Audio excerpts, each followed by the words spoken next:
RU Executive Transport, a transportation company ready to change the transportation narrative in Taraba State and Nigeria at large, bringing comfort, safety and reliability. Witness their impact on the people, the economy, and Nigeria's transportation future. RU Executive Transport Company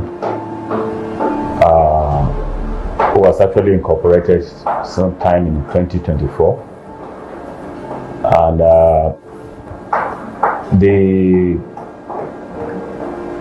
decision to establish the company was actually born out of a burden for travelers to Jalingo, especially from Abuja. And I saw that need and tried to reach out to existing transport companies to fill the gap, but they were not forthcoming. And so I decided to go into it myself. That is the main essence of this company, to connect Taraba State to other parts of the country, especially Abuja and Yola, comfortably for executive travelers. We offer executive services to both individuals and group of people. The kind of services we render depends on the needs in which our customers wishes for us to offer. Either wedding, conferences, ambulance services or car hire services, we ensure that we give you the very best of service.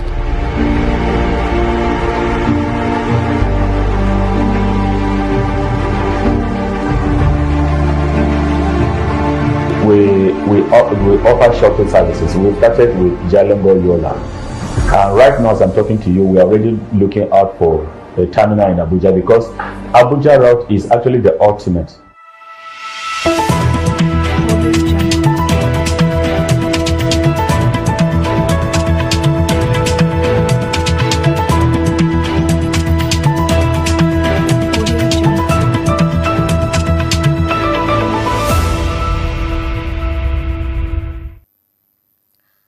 Welcome to the broadcast of News Hour on Sun TV, the pulse of the nation. You can also follow us on Facebook at Sun TV and on YouTube at Sun TV Live. Now the major headlines.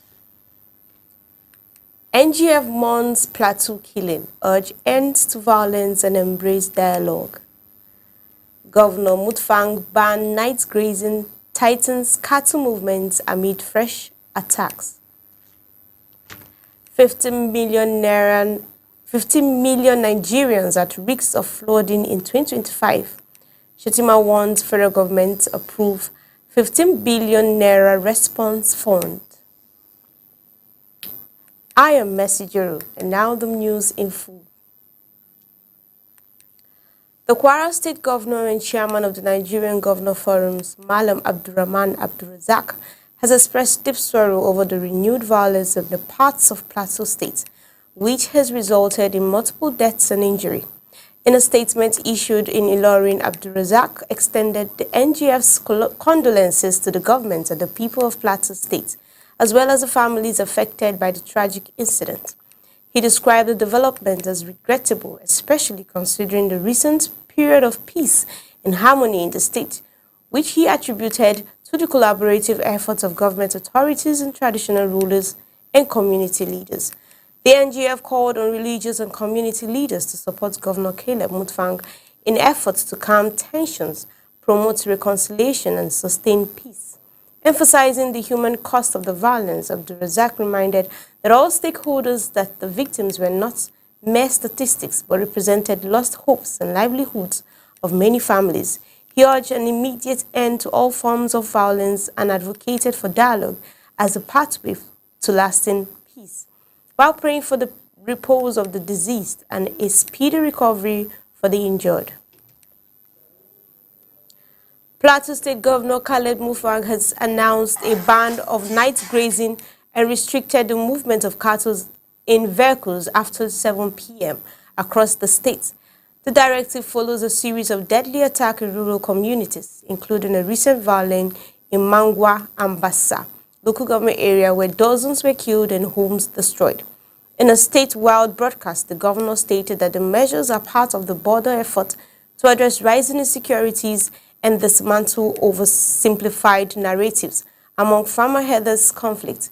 He also revealed plans to establish a fact-finding committee composed of independent experts to investigate the root causes of the violence and propose actionable solutions. Governor Mutfwang expressed appreciation to President Bola Tinubu for federal support and reaffirmed his administration's commitment to safeguarding all residents.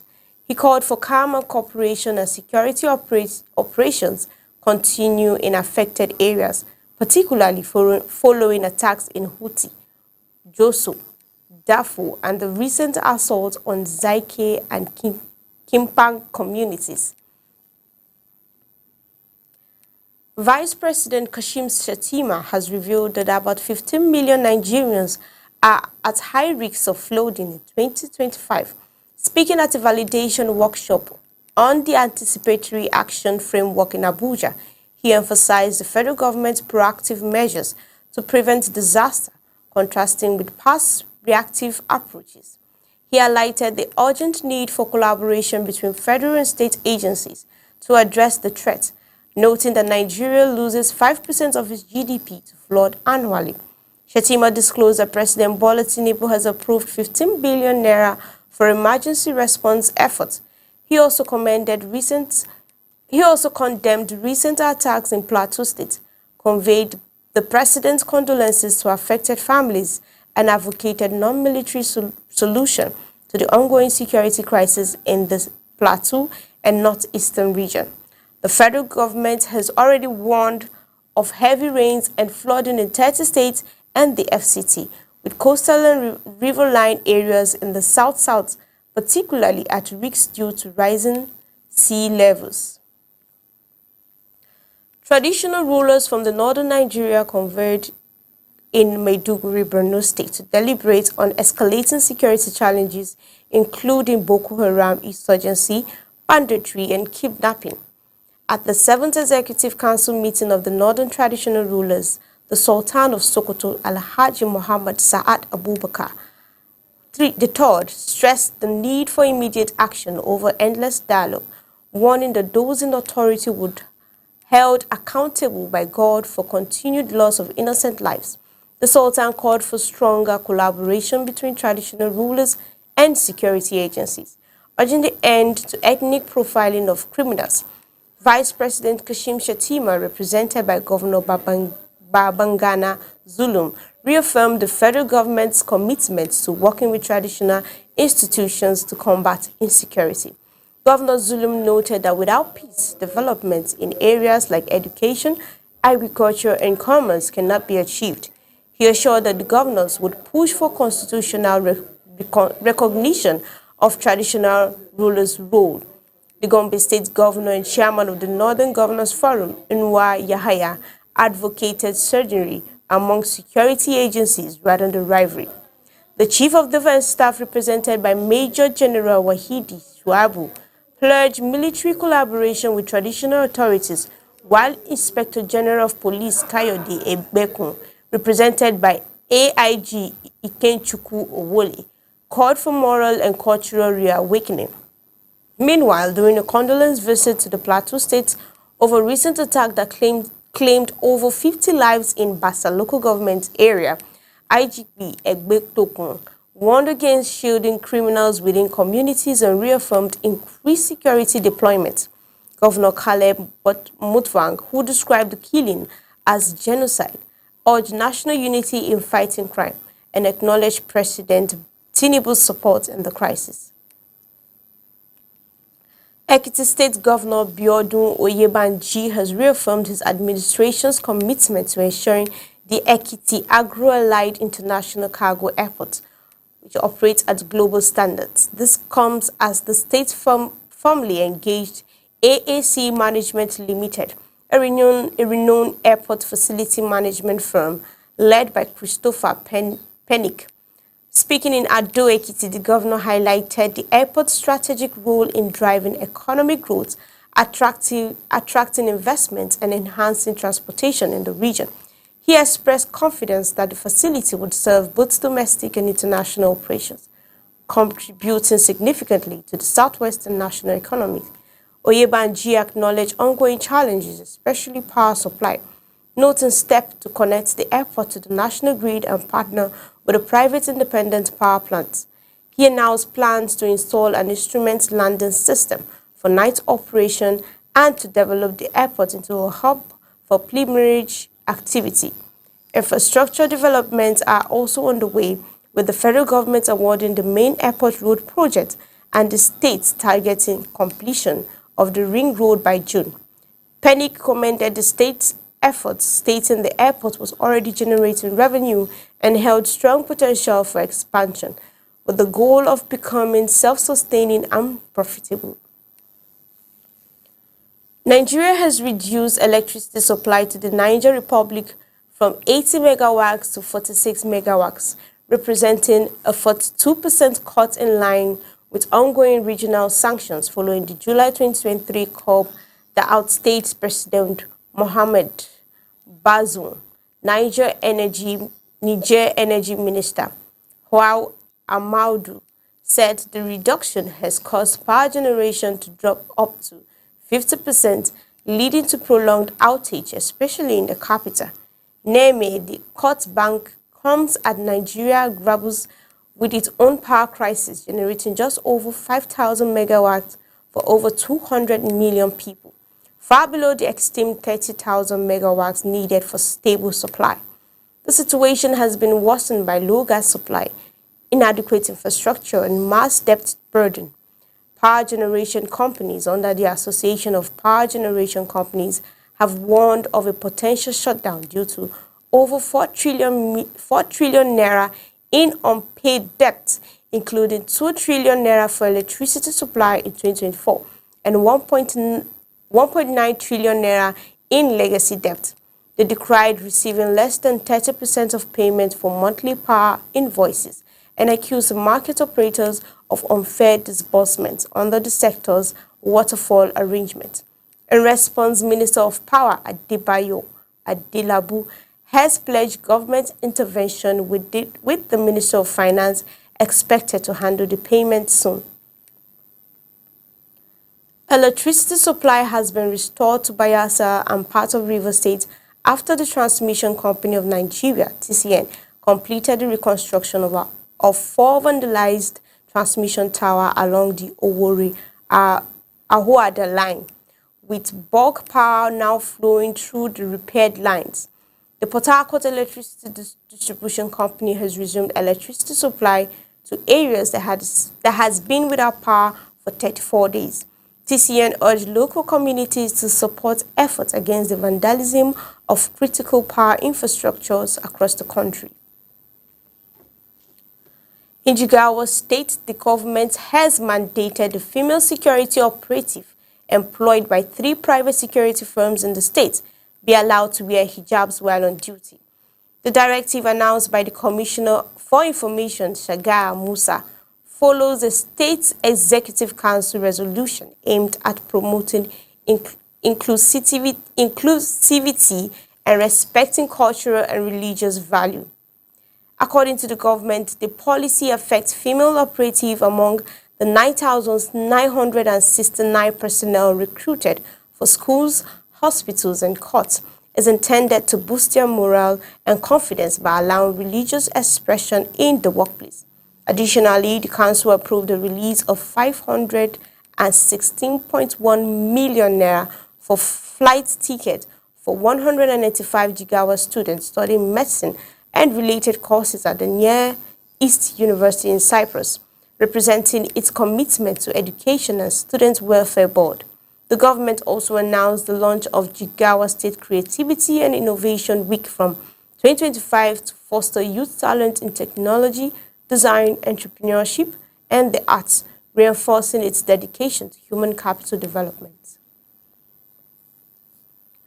Cross River State has emerged as a focal point for transformative national development following 2 significant federal government interventions aimed at enhancing infrastructure and rural livelihoods. The state has been selected for Phase 2 of the Life and Project and initiative by the federal government in partnership with the IFAD and the Niger Delta Development Commission. This follows a successful first phase characterized by strong counterpart funding and effective implementation. At a commissioning ceremony in Udragan, Akwobuya local government, new market stall, modern toilet facilities, and a solar-powered borehole were handed over to the community. Representing Governor Basio to Commissioner for Agriculture Johnson Eboku reaffirmed the administration's commitment to need-driven development.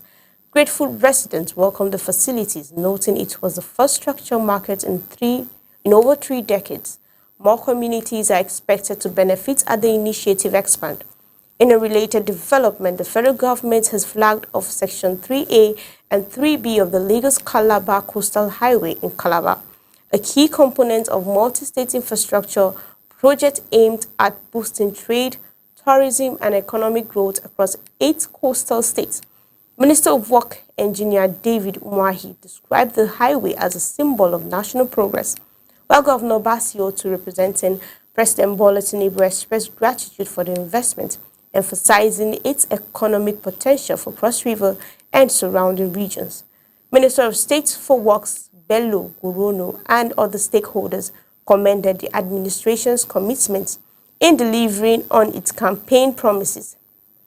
High-Tech Construction Limited, the project contractor, pledged to ensure quality delivery using advanced concrete pavement technology while engaging local labor and businesses. This dual intervention, the Life and Project and the Lagos-Calabar Coastal Highway, underscored the federal government and Cross River State shared focus on infrastructure, rural empowerment, and inclusive development. Genesis Energy Holding, a UK-based clean energy infrastructure firm, has signed a $500 million memorandum of understanding with the Katsina state government to develop a range of energy infrastructure projects. The partnership aims to accelerate the state's industrialization and social economic growth by providing clean and reliable energy solutions. The MOA covered the development, financing, and construction, and also maintenance of energy projects, focusing on solar, wind, hydro, mini-grids, and natural gas. Governor Diko Rada described the agreement with Katsina as a clean energy hub in West Africa. The first project under the initiative is expected to be commissioned before the end of April. Genesis Energy Chairman and CEO, Mr. Akin Tu Omobriovio, expressed the company's commitment to sustaining energy and economic transmission across Africa. The partnership also supports Nigeria's border energy security goal, aiming to power key sectors such as healthcare, agriculture, and industry, while promoting job creation and reducing carbon emissions. Phase 1 of the project will involve multiple initiatives to foster energy independence and green growth. Both parties pledged to ensure transparent collaboration for the successful implementation of the projects. Senator Orji Uzor Kalu has urged the federal government to address Nigerians' worsening insecurity with greater urgency and seriousness.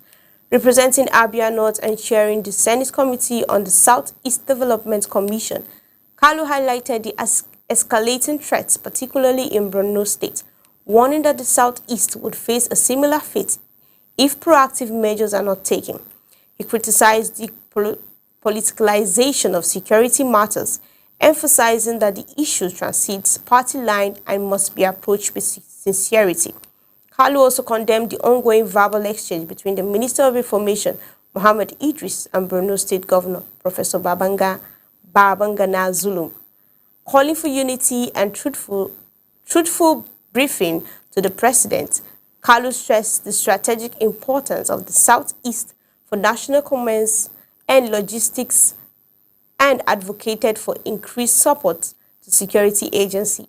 He acknowledged President Tinubu's efforts and called on Nigerians to support the initiative aimed at stabilizing the economy and securing the nation.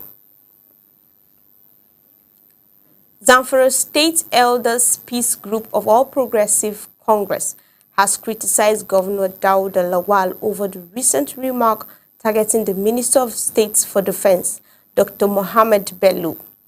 Matawali, in a statement issued the group's chairman, Honorable Aliu Adamu Kura, the elders described the governor's comment as politically motivated and an attempt to shift blame for his administration's failure.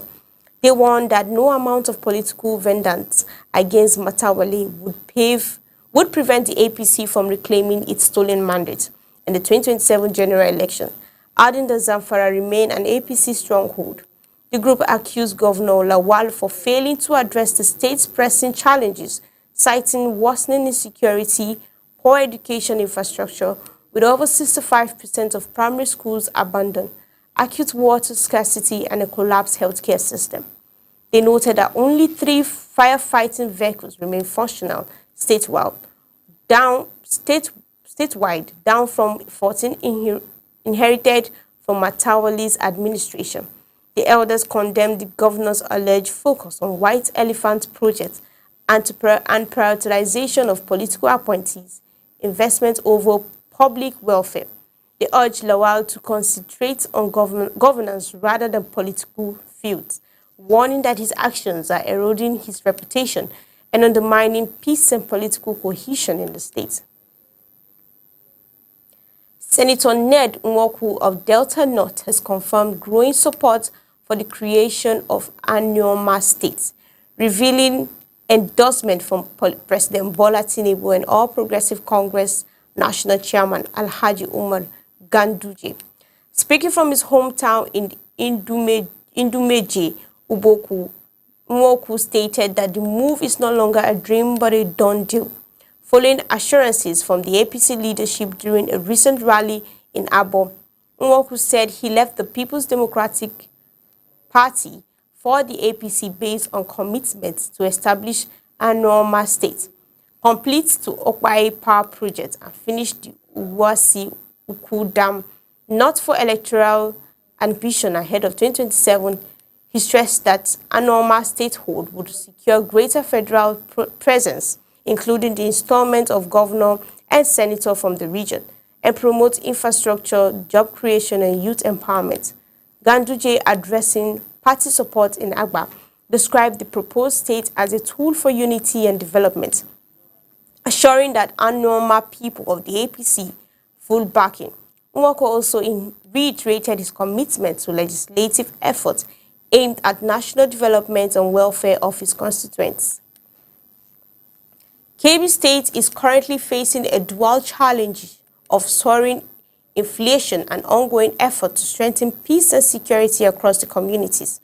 According to National Bureau of Statistics, March 2025 Consumer Price Index, the state ranked among Nigeria's most affected by inflation, with food inflation rising to 30.85% year-on-year and overall inflation reaching 30.74%. On a month-on-month basis, food prices surged by 14.03%, severely straining household food security in Birnin Kebbi Central Market. The cost of a bag of locally produced rice has risen sharply from 43,000 naira in December 2024 to over 60,000 naira. In caution to economic hardship, the state government has launched the distribution of palliative, including rice, beans, millet, and cooking oil across all 21 local government areas. It also subsidized farm inputs from the 2025 West season and received 6,000 bags of rice from the federal government for sale at reduced price, with 5,000 allocated to state civil servants and 1,000 to federal workers. Experts attribute the inflation to broader national issues such as the removal of petrol subsidies, currency depreciation, and rising production costs. Despite the agrarian nature, Kebbi is not isolated from this economic pressure. Simultaneously, a peace-building initiative spearheaded by the NGO Search for Common Group has commenced in Birnin Kebbi, focusing on fostering collaboration between journalists and security personnel from Kebbi, Katsina, Zamfara, Kwara, and Niger State. The program aims to enhance security coordination across Nigeria-Benin border communities. Speaking at the opening session, Kebbi State Commissioner of Information and Culture, Alhaji Yakubu Ahmed, lauded the program as vital. He highlighted Governor Nasir Idris' proactive response to banditry in southern Kebbi, which once prevented farmers from accessing their farmland. He credited the restored peace in the region to coordinated security efforts and emphasized the administration's commitment in sustaining security and development across the state. He also welcomed participants and encouraged them to visit the new infrastructure project achieved under the governor's 2-year tenure. 3 police officers were killed on Tuesday in an attack by suspected armed gang at the checkpoint near Ozuda Market in Achi-Oji River local government area of Enugu State. The attackers also set a police patrol van ablaze. Using the incident, details remain unclear as the police public relations officer for the Enugu State Command, SP Daniel Ndukwe, has yet to respond to inquiries. A video circulating on social media through Unverified appears to show the officers' bodies and the burning vehicles, sparking public fear over renewed assault on security personnel in the region. Kogi State Governor Ahmed Usman Dodo has condoled with Honorable Sani Egidi Abdurrahim, the member representing Ajokuta Federal Constituency, over the death of his mother, Mama Aremutu Sani Egidi. In a meeting delivered through his special advisor on media, Ismaila Issa, the governor described the late mother as a woman of grace and selfless service whose life positively impacted her family and community. He urged the family to find comfort in her enduring legacy and the values she installed, particularly evident in the life of Honorable Abdurrahim. Governor Dodo has also prayed for Allah's mercy on the deceased and extended his sympathy to the people of Ajakuta. Mama Aramutu has been buried in accordance with Islamic rites. A man identified as Thomas Godwin in Zamfara was reportedly beaten to death by unidentified assailants in Adamawa State on the night of Tuesday, February 15, 2025. He was attacked with sticks and clubs while on his way home. Details surrounding the incident remain unclear at this time, but friends and acquaintances have taken to social media to mourn his passing.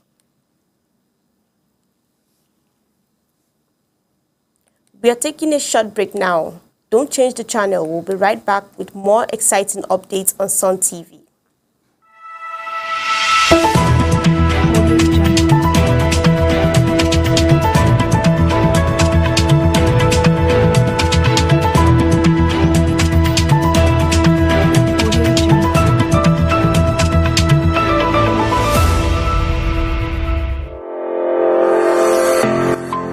Are you ready to advance your career in health and management? Higher Ground College of Health and Management Sciences invites ambitious students to pursue excellence in dynamic learning environments. Why choose us? Our institution offers a transformative educational experience, combining education excellence and practical skills. We provide a cutting-edge curriculum with hands-on training, mentorship from industry professionals, networking opportunities for career growth, and leadership development for global impact. The programs offered include BSc, Medical Laboratory Science, Nursing Science, Environmental Health Science, Public Health, Community Health, and Health Economic. We also offer HND in Public Nursing. Our facilities: modern computer and medical labs, research centers and digital libraries, and interactive learning spaces and study zones. Who can apply? Aspiring professionals in health and management can apply. Working individuals seeking career advancement can also apply. International students looking for a global learning environment are also key applicants. Application requirements are 5 SSC credits, including English and Mathematics, German entrance exam scores, medical reports, birth certificate, local government industry letter, recommendation letters. Why Higher Ground? We offer work study programs, flexible payment, and a supportive academic environment. Apply today. Visit www.highergroundcollege.edu or our campuses at Lab opposite VCK Jalingo, Taraba State, and opposite Army Barracks, Tako, Taraba State. Take the first step towards a brighter future. Choose Higher Ground College.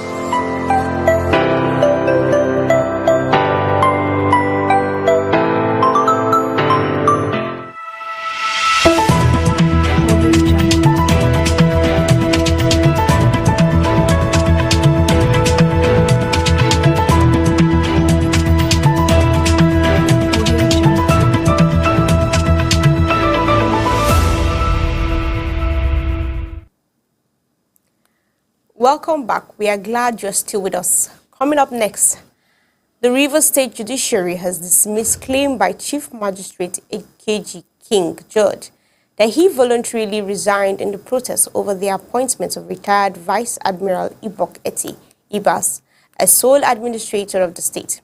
George had cited discomfort with what he described as a quasi-military administration and ongoing political instability as his reasons for stepping down.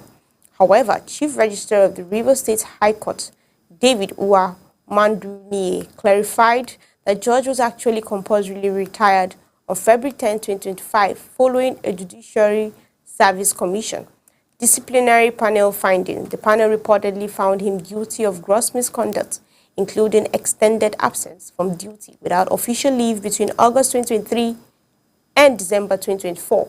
Though offered the choice of voluntary or compulsory retirement. The letter was ultimately approved by the GSC. Maduniyi rejected George's explanation as a contrived falsehood designed to mislead the public and gain unwarranted support. The incident emerges against the backdrop of the escalating political tension in Rivers State, marked by the suspension of Governor Similaye Fubara by the State House of Assembly and the federal government's declaration of state of emergency. Administrative control has since shifted to military-style coordination under Ibas.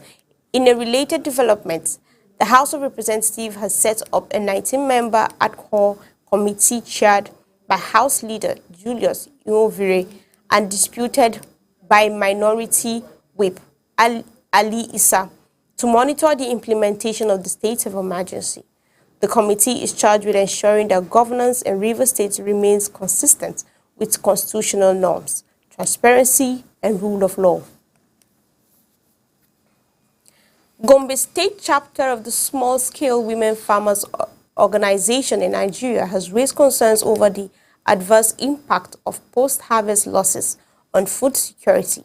Speaking at a press conference on the 2025 State Agricultural Budget, Adriuda Mamman lamented the lack of support for smallholders women farmers, noting that despite the 10 million naira allocation in 2024, no funds were released, and the 2025 budget made no provision for post-harvest support. Mamman urged the government to restore and scale up funding for community-based storage, agro-processing equipment, farmers training and cold chain system, and market linkage. She stressed that reducing post-harvest losses was crucial to improving food availability, farmers' income and investment return. She also cited the reduction of general agricultural inputs allocations from 30 million naira in 2024 to 25 million naira in 2025, amid raising input costs, and called for the inclusion of organic fertilizers in the 1 billion naira fertilizer subsidy, which remained unchanged from the previous year. Highlighting the declining support for women and youth in agriculture, Mamman noted a 40% reduction in the smallholder women farmers allocation from 50 million naira in 2024 to 30 million naira in 2025. Similarly, the youth in agriculture budget remains stagnant at the 20 million naira with no record of fund release. Chief Executive Officer of Hope Foundation for the Lonely, Sarah Yapwa, said the engagement was part of the scaling up public investment in agriculture. The project aims to ensuring inclusive and impactful funding, while acknowledging increased funding for extension logistics and consistent fertilizer subsidies. Yapwa expressed concerns over reduced allocation for women farmers, youth engagement, post-harvest support, and climate resilience, areas vital to meeting national and international agricultural funding commitments. The Director General of the Kano State Pilgrim Welfare Board, Alhaji Lamin Rabiu Damba Pap, has announced key updates for intending pilgrimage ahead of the 2025 Hajj. Speaking after returning from the Holy Land, he confirmed that all accommodations arrangements have been finalized, including the acquisition of a 2-story facility in Sahir Mansour, close to the Haram in Mecca, which will house approximately 3,205 pilgrims. According to the statement by the board's public relations officer, Suleiman A. Dibedri, a memorandum of understanding has also been signed with a notable catering company to provide constant and timely meals to pilgrims during their stay. The death toll from Tuesday's evening attack on Otobi community in Akpa district of Otupo local government area of Benue State has risen to 11. According to the State Assembly member Kennedy Angbo, 9 bodies were initially recovered, with 2 more found by Wednesday morning. The attack, reportedly by suspected herdsmen, marks the second in the area this April, following the killing of security guard at the Federal Ministry of Water Resources multipurpose dam nearby. Deputy Governor Samuel Ode, representing Governor Haitin Alia, stated the scene to console affected families and pledged the government's commitment in curbing rural violence. He also provided cash support and directed the State Emergency Agency to conduct a needs assessment and provide relief. That's all for the edition of News Hour on Sun TV. Before we go, here's a recap of the major headlines. NGF mourns Plateau killings, urge ends of violence and embrace of dialogues. Governor Mutfwang bans night grazing tightens cattle movement amid fresh attacks. 15 million Nigerians at risk of flooding in 2025, Shettima warns. Federal government approved 15 billion naira response funds. That is the end of the news hour for now. You can also follow us on Facebook at Sun TV and on YouTube at Sun TV Live. My name is Mercy Juru. Goodbye.